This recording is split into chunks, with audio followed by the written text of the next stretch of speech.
హల్లెలూయా.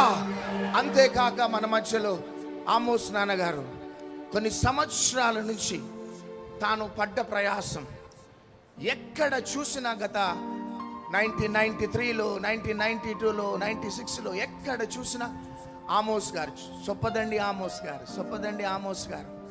నిజంగా ఆ దినాలలో ఆ మాట, ఆ పేరు మారుమ్రోగుతూ ఉండేది నాన్న. ఎక్కడ చూసినా మీ పేరు. ఆ దినాలలో మీరు వేసిన విత్తనాలు వృధా కాలే, మీరు చల్లిన విత్తనాలు వృధా కాలే. ఇదే ఆ పంట